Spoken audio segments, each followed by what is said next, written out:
Hi everyone, welcome to the Tax Fix of NPK Consultancy. My name is Patricia Komani, and behind the scenes we've got Nomti, who once again will be asking us questions. But today I wanted to talk about that topic, the one that everybody talks about, but we all hate to talk about, being funder ready. Nomti is going to ask us the questions and I'll answer these questions. And as you know, if you've got any comments, please do comment below. If you've got any questions, please do also comment below and we will answer in any way that we can. Nomti, hit me up with the questions. All right, getting straight to it. Question number 1.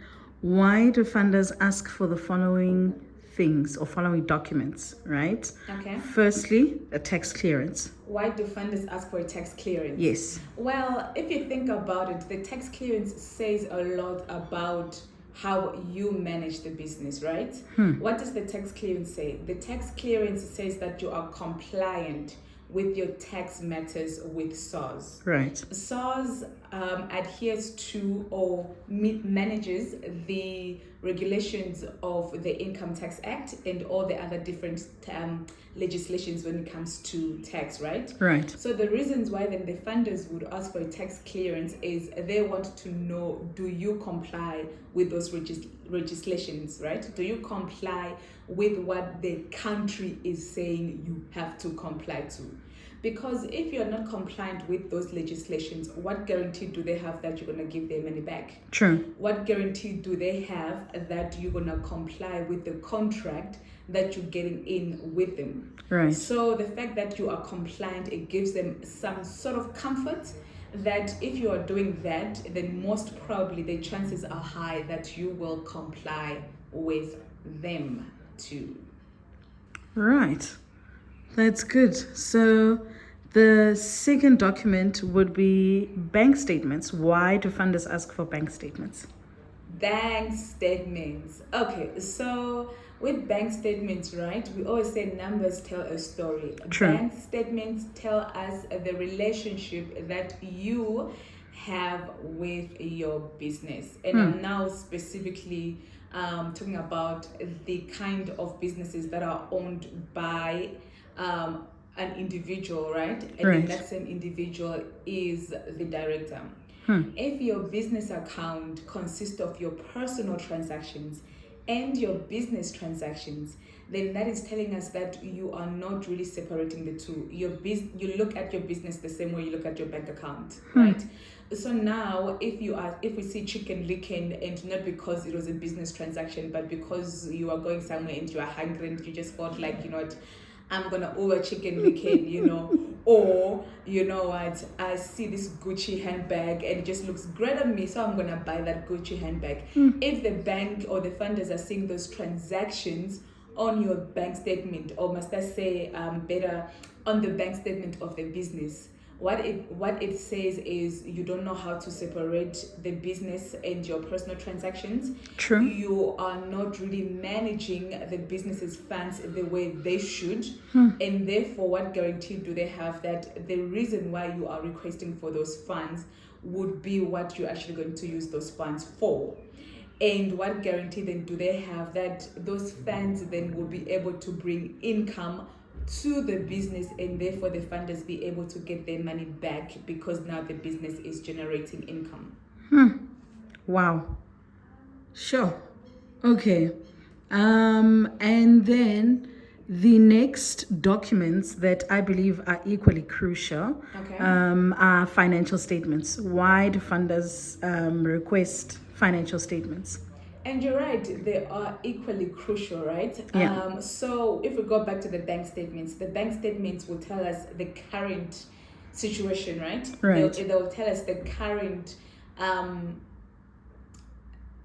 your ability to currently, how you are currently managing the transactions right now. Right. Your financial statements tell us the historic information. So in the previous year, the financial year, right, how have you been managing the funds of the business? Right. One, right? The expenses will give us that story.